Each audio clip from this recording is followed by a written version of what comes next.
Hi, everyone. Good morning, good evening, good afternoon, wherever you are in the world.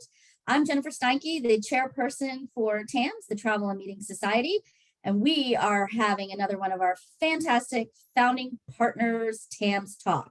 And our guest today is the infamous, the one, the only, the amazing, the charismatic Tony D'Astolfo from SERKO, SERKO.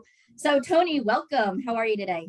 Thank you, Jennifer. Great to be here. I am doing okay, and I'm very excited to be part of this, whatever it's going to be for the next 15 minutes or so. How about a candid conversation? There you go. Love it. Love a candid amongst friends. So we have the elephant in the room, so there's nothing you can't say, right? Good point. Someone told me the other day, it looked like every time I was on this, like an elephant was charging me. I'm like, that's kind of how I feel every day I'm at work, right? Yeah. So anyway, so Tony, first of all, I want to just thank you so much for being a founding partner for TAMS. We truly appreciate the support that we get from the entire SERKO family, and in all the work that we do and funding and stuff like that. So I just want to kick it off by saying thank you and how much we really appreciate all of your support. It means a lot. And Monday we spent some time together from a founding partner advisory board, and I think we learned a lot about TAMS and the direction and things that we're going to do. And so we can maybe dive a little bit into that after we talk about the industry. So we were just, look, let's face it, you've been in the industry a long time. I've been in the industry a long time. We face lots of challenges and stuff, but I want to hear from your perspective, like, where do you think things are now?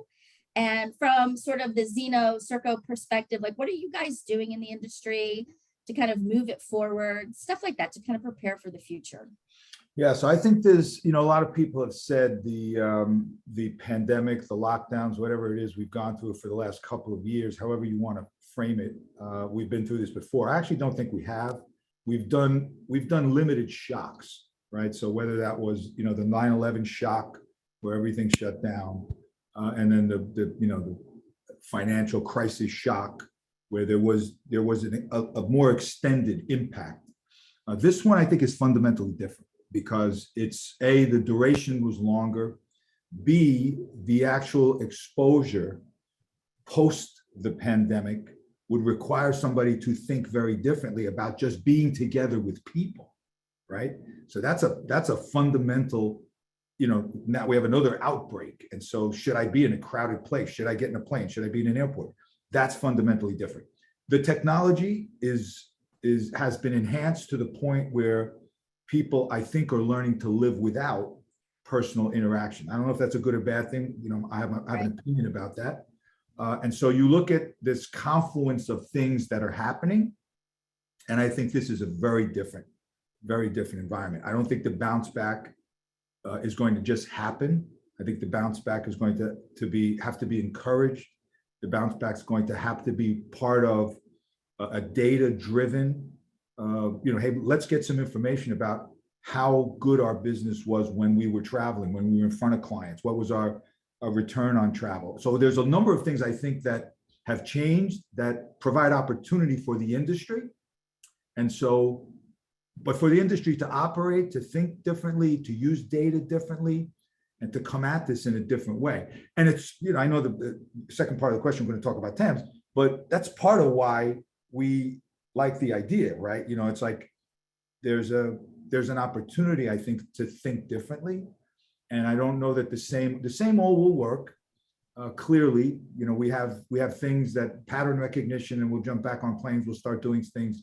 But I think we also need to think differently. So that's my biggest take on the industry. I think it's going to take longer than people are suggesting. We're all optimists because we're all in business travel and we've seen it rebound.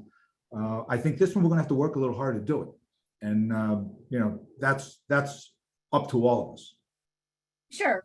And I think not only are we faced with just the challenges of should I go, or is it okay to go? Is it okay to travel? I mean, it was really, for me, it was hard because, I kept saying, why are we why is travel taking such a hard hit, right? As opposed to the big box stores or other things where there are crowds of people and stuff. And so I always kind of wrestled with that in my mind about like, well, what difference is if I'm going to the grocery store, if I'm getting, on a plane, and, TAMS started out of the standards for cleanliness and stuff, right? So, we had all these things in place, but yet it's still just such a kind of slow road to recovery, right? I think it's really hard, but and I think it's going to continue to be slow, but I think people are really yearning for more in-person contact. And I'd just like you to share with me a little bit about your thoughts on that. You were just on a plane, we were just in a meeting room, like that. No, no It's doubt. different in person, right? It's totally different in person. I used one example that I've used a number of times. I have a contact in the industry. We needed to talk about something that was pretty important to SERKO and important to this, potential partner. And I've known the person for 20 plus years, and it was in the middle of the pandemic. And I thought it was a sensitive issue, right? And he said, "Oh, let's get on the phone, or we'll do a webinar, we'll do a Teams meeting." And I said, I'd much rather, I'll buy a couple of sandwiches, I'll meet you in the city, even if it's in a park. But, let's get together. It's like, you know what? I'd love to do it. So what would have been probably a 10 or 15 minute Zoom call or, Teams meeting ended up being 2 hours. We caught up about our kids. We caught up about, life in general. And the sensitive conversation was handled significantly differently than it would have been if we were, sitting like you and I are today. So the personal interaction goes so much farther. And anybody that does this for a living, that travels for a living, that uses travel as a tool to do their job, they will absolutely tell you that. There's nothing like getting in front of a customer. There's nothing like, playing around a golf with a customer. There's nothing like taking a customer, and making it sound like business doesn't get done. But no, that's the way we do get business done. And the better and more informed your personal relationships are. And that's also with your staff. I think there's an element of, water cooler chat that was dismissive. People would say, "Oh, you're standing around you're not getting your work done." But no, the fact that I know the people that work for me, and I know their children, I know their personal situation, I know when they're having a good day, and I can recognize that because I can see it on their face. I can, all of that is also now potentially lost. And Right. so the power of being in person, being in an office, interacting with people in live, to me, there's no replacement for that. I don't care about AR, AI, all of the virtual stuff. I look at it and say artificial intelligence. What about real intelligence, right? If I can get in a room, I can read you, and I can use that, to pose a question, right? Or to make a joke, or to lighten things up, right? All of those things are lost when we're doing this, right? I completely agree with you. And now I'm thinking about it. We probably should have just did this in person on Monday. But anyway. But yeah, but look at Monday. Look at how, we were so productive. I mean, we got through a ton of stuff. Yeah. And a lot of it was conversations that were sensitive, that required us to say, "Hey, look, don't bring any baggage to this conversation. Tell us if we did something wrong." Those are the hardest things to do. But when you're in person, you can tell that somebody's their feelings are, they want to make a positive conversation, even though the comment is a negative one. Right. It was put forth in a way that they want to take the conversation forward.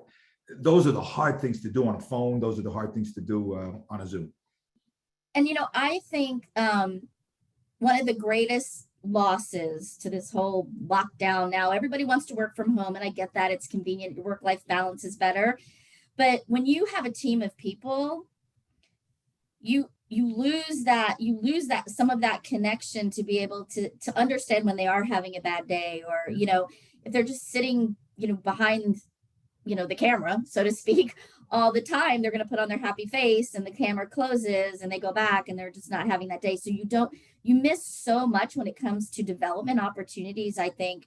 Yeah. For your staff, for your coworkers, whatever it may be. And I think we just have to find that balance of getting back into the office at some point, at least part of the time, and then, giving the flexibility to be able to work from home and all that stuff.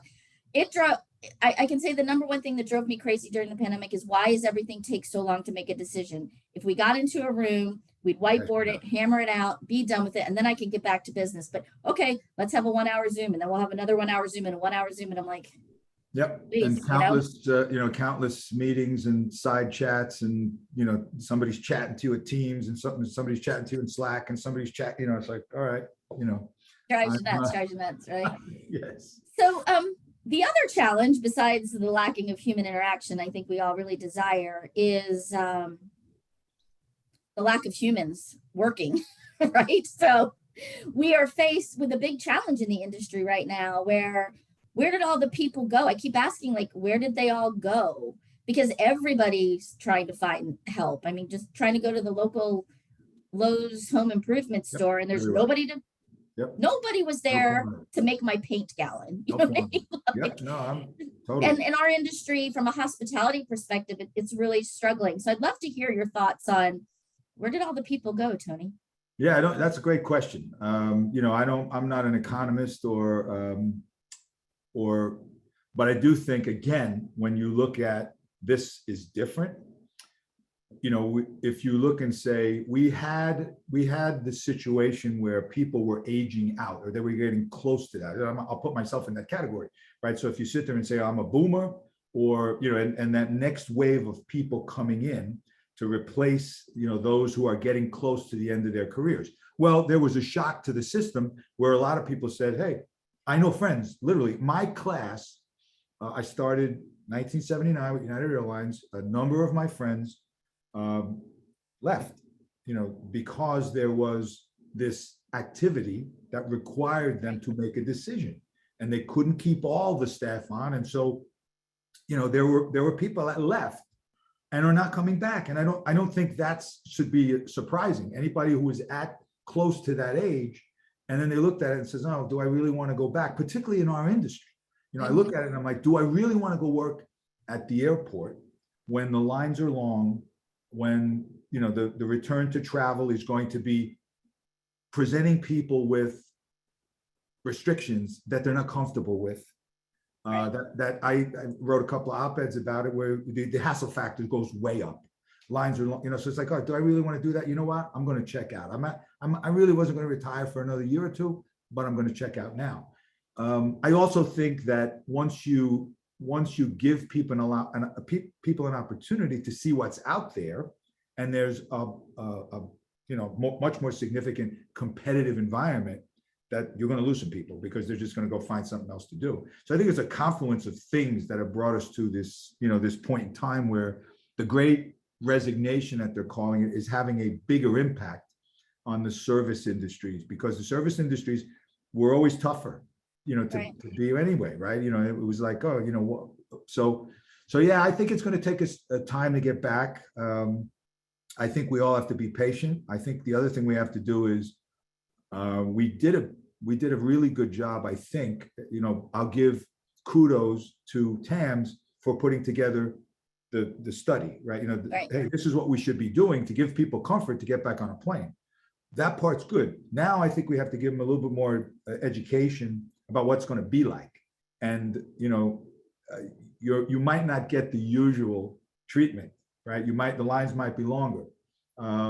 If you get to a hotel, they might not clean your room for a couple of days, right?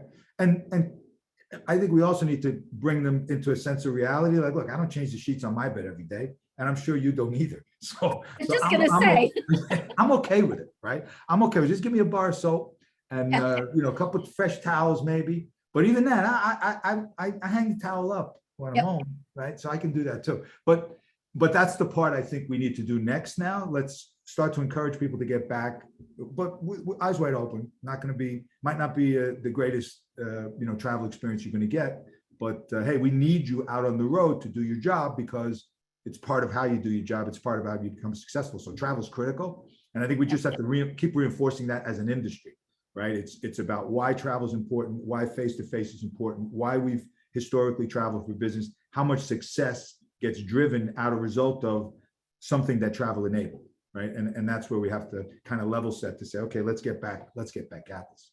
Yeah, no, I completely agree. And I think, in a lot of industries, what they found is, the first person to knock on the door, and build those relationships back, from a sales perspective and stuff, are the ones that are, really winning and building, new partnerships. And I think from a business travel standpoint, and as a buyer myself, it's like, what, maybe long gone are the 1-day trips or whatever to London, right? We could do some more things virtually, and it might take 3 or 4 virtual engagements, and then really, bringing that ROI to that trip, because let's face it, it's a lot more expensive now too. Like, our costs are going up, the service levels are down. And so you really want to make sure that from a business traveler perspective, that you're going to get the ROI out of that trip, whatever it might be, whether it's for internal meetings and collaboration, or on the sales cycle, biz dev type stuff. I think it's just super important. So I think buyers and travelers are really looking at, how do we just travel smarter, right? How do we just be smarter at what we're doing, but knowing that it's still mission critical to the success of any organization. And we're just not all going to be comfortable, sitting at home day in and day out. So that's the thing.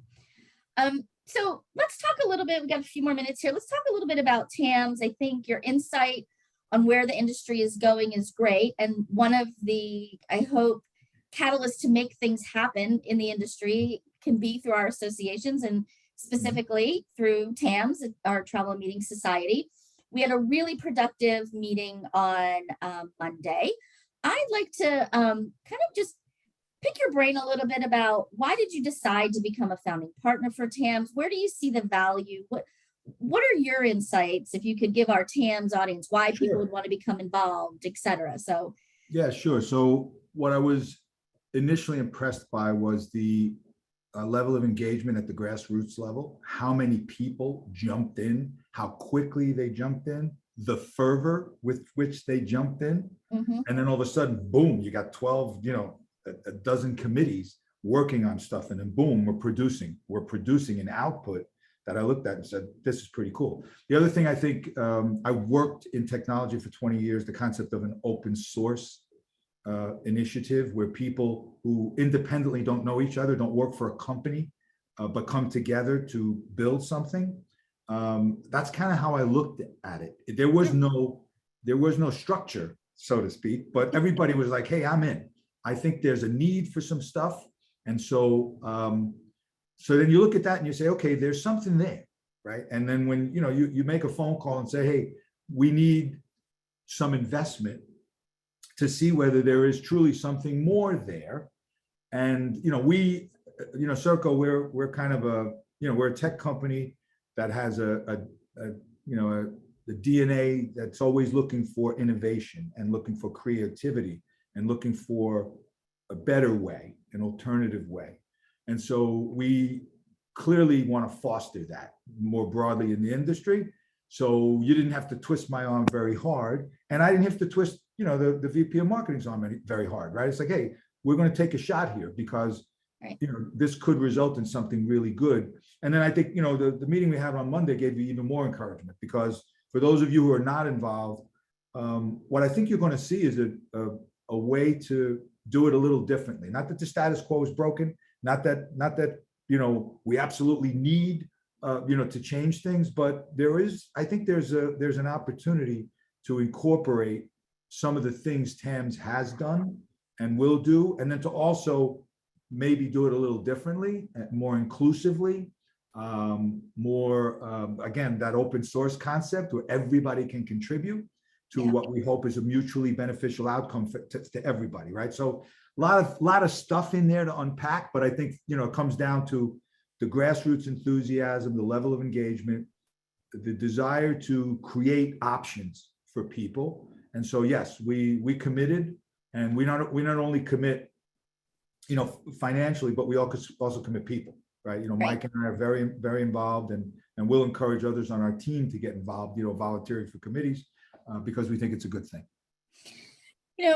Thanks. I appreciate that. And, one of the hardest things to do in any organization is keep that culture. Like, what was that passion that you started with, and how do you make sure you don't lose that? Because it's easy to get lost in the shuffle. And, we know that we need funding and we know that we need structure, but we don't want to lose that grassroots. Like, I think about the things that we've just put out, you know, from evaluators to our incubator to, you know, we're working on, you know, kind of reassessing our marketplace and different things like that, that wasn't like somebody's Harvard Business Review idea. This was could have been anybody. It could have been a travel buyer, could have been a consultant, it could have been someone at the front desk of a hotel that says, hey, I've got these problems and let's see how we can solve them.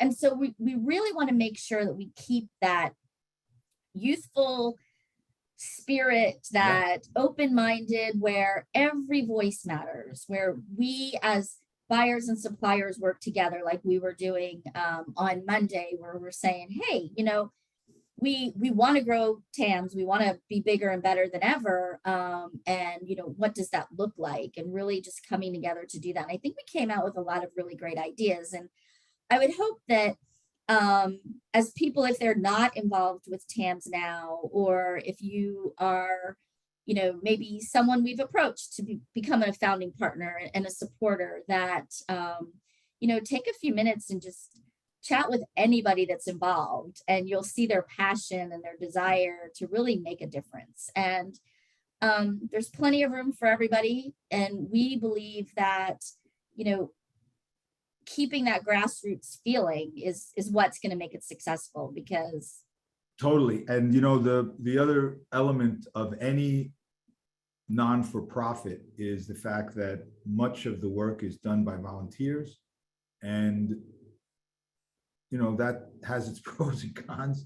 Some volunteers are extremely passionate because they believe in it, and I think that's what you have, right? So that's that other thing, that, hey, can we bottle that and we can make sure that we never lose that?